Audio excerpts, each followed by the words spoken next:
Et retour sur le plateau de TV Finance, c'est l'heure des Market Movers, les valeurs à suivre tout au long de la journée. Et les conseils de Bernard Prats-Desclot, vous le voyez, bonjour. Bonjour Roseline. Vous êtes fondateur d'Iwinvest et on va commencer par évoquer une première valeur, à savoir BNP Paribas. Le premier groupe bancaire français a repris de la vigueur en bourse avec un gain de 15%. La valeur sort ainsi d'une phase de correction post-SVB. C'est exactement ça. Et puis on va quand même remarquer aussi que la semaine dernière, sur le CAC, nous avons eu un premier événement mercredi soir avec LVMH. Donc on a eu une grosse poussée sur le CAC avec le luxe.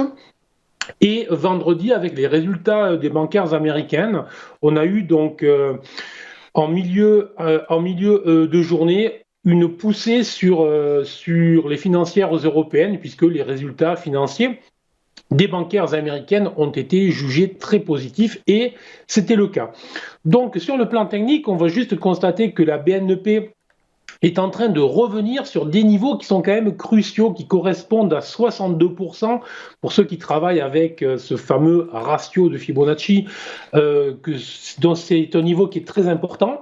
Mais en fait, ça signifie aussi que alors que l'indice français, que l'indice général ne cesse de battre des records, les bancaires, et notamment la première des bancaires, n'a réalisé que 62% de retracement de la baisse qu'elle avait commencé avec toute la problématique autour de la Silicon Valley Bank. Donc oui, c'est bien, mais on voit bien que les bancaires sont très en retard par rapport à l'indice général et notamment aux valeurs du luxe. Donc si je vous dis ça, c'est que vraiment, puisqu'on est sur des niveaux clés, si on venait à s'affranchir de ces niveaux, et si donc la BNP, qui est en train ce matin de poursuivre avec une hausse de 0,61% à l'heure où nous parlons, venait à clôturer au-delà des 60 euros, à ce moment-là, on aurait un premier signal réellement positif, avec la possibilité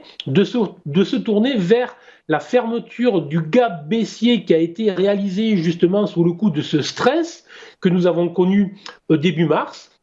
Et donc un premier objectif à surveiller autour des 62 euros, et puis derrière, évidemment, les 67 euros qui avaient été réalisés au mois de février. Mais bon, nous n'y sommes pas encore, et effectivement, si jamais c'était le cas, ça voudrait dire que du côté de l'indice parisien, après le moteur luxe, on aurait le moteur des financières, et que donc on pourrait encore aller regarder beaucoup plus haut que ce qui a été réalisé pour le moment. Donc c'est à surveiller, et donc attention quand même, si l'on bloquait sur cette zone, la première zone à surveiller, ce serait une clôture jour au-delà, sous les 57,50 €.